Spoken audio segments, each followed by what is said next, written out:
Hello வணக்கம் good morning. எல்லோரும் எப்படி இருக்கீங்க? எல்லாம் நல்லா இருப்பீங்கன்னு நினைக்கிறேன்.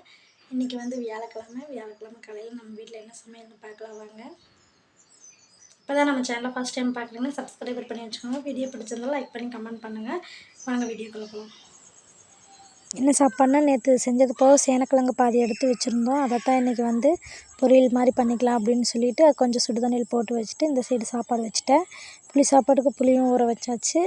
என்ன புளி சாப்பாடும் சேனக்கிழங்கு தொக்கு மாதிரி தொக்குன்னு சொல்லலாம், அப்படியே கொஞ்சம் ட்ரையாக பண்ணுற மாதிரி பண்ணிவிட்டு இதுதான் இன்றைக்கி நம்ம வீட்டில் சாப்பாடு. டிஃபனுக்கு எல்லாமே இதுதான்.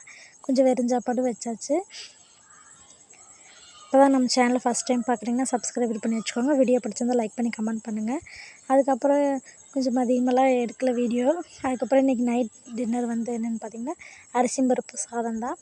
அதை எப்படி செய்யணும்னா எப்பயும் போல் தான் வெங்காயம் தக்காளி மட்டும் போட்டு இஞ்சி பூண்டு பேஸ்ட் போட்டு சும்மா சிம்பிளாக பண்ணுற மாதிரி பண்ண ஆரம்பிச்சிட்டேன். எங்கள் ஊர்லேயெல்லாம் கோயில் வந்து 3 நாள் தீபம்னா 3 நாளுமே சின்ன பசங்க ஃபஸ்ட்டு பெரிய பசங்க தான் பண்ணிட்டு வந்தாங்க. இப்போ அவங்களாம் கல்யாணம் ஆகி போயிட்டாங்க. அதனால் இப்போ இருக்கிற பசங்க சின்ன பசங்களாம் சேர்ந்து கோயிலில் வந்து அது எப்படி சொல்கிறதுன்னா தென்னை மட்டையில் பின்னி சூந்துன்னு சொல்லுவோம் அது பேர், கட்டி கோயிலை சுற்றி வந்து எரிய வச்சு நம்ம எப்படி தீபம் எரியுது அந்த மாதிரி வந்து அந்த ஓலையை பற்ற வச்சுட்டு எல்லா பசங்களும் அதை அணைச்சி அதுக்கப்புறம் அதை தாண்டுவாங்க. இதை நாங்கள் சூந்துன்னு சொல்லுவோம். நிறைய கிராமம் சைடு பண்ணுவாங்கன்னு நினைக்கிறேன். நீங்களாம் எங்கேயாவது பார்த்துருந்தீங்கன்னா கண்டிப்பாக கமெண்ட்டில் சொல்லுங்கள். அப்புறம் சரின்னு சொல்லிவிட்டு சமையலெல்லாம் பண்ணி வச்சுட்டு கொஞ்சம் நேரமாகவே கோயிலுக்கு கிளம்பி போயிட்டு வீட்லேயும் தீபமெல்லாம் போட்டுட்டு கோயிலுக்கு போயிட்டோம். தீபத்தையெல்லாம் சரி ஏன் டெய்லி தீபத்தையே வீடியோ எடுக்காட்டின்னு சொல்லிவிட்டு நாங்கள் தீபம் போடுறதையெல்லாம் எடுக்கலை. வீட்டில் போட்டுட்டு கோயிலுக்கு போய் சாமி கும்பிட்டுட்டு அங்கேயே பசங்களாம் கரெக்டாக நானும் கோயிலுக்கு போனேன். அவங்களும் சுற்ற ஆரம்பிச்சிட்டாங்க. சரின்னு சொல்லி அதை கொஞ்சம் நேரம் வேடிக்கை பார்த்துட்டு வீட்டுக்கு தான் வரலான்னு பார்த்தா சாய்சரி விடவே இல்லை, அங்கேயே இருக்கணும்னு சொல்லிவிட்டேன். ஏன்னா நிறையா குழந்தைங்கள்லாம் விளையாண்டுருந்தங்காட்டிக்கு அப்புறம் அந்த பசங்களும் அதே மாதிரி எல்லாமே பண்ண ஆரம்பிச்சிட்டாங்க. சரின்னு சொல்லிவிட்டு நானும் சரி நமக்கு உங்களுக்கும் காட்டலாம் அப்படின்னு சொல்லிவிட்டு வீடியோ எடுத்துகிட்டு வந்துட்டேன். இது தான் அது தாண்டுறப்பவும் சூந்துன்னு தான் சொல்லுவாங்க. இது நம்ம எத்தனை நாள் 3 நாள் தீபம் போடுறோமோ 3 நாளும் அந்த பசங்க ரெகுலராக பண்ணுவாங்க.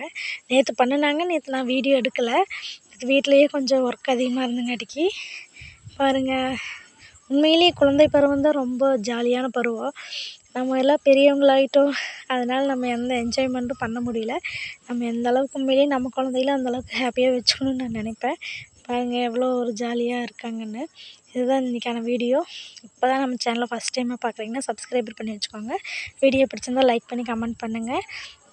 எல்லாருமே சேஃபாக இருங்க. மறுபடியும் நாளைக்கு ஒரு வீடியோவில் சந்திக்கலாம். டாட்டா பாய் பாய். எல்லோரும் சேஃபாக இருங்க, பார்த்துருங்க. இப்போ தான் நம்ம சேனல் ஃபஸ்ட் டைமாக பார்க்குறீங்கன்னா சப்ஸ்கிரைபர் பண்ணி வச்சுக்கோங்க. Thank you so much for you. Tata bye bye.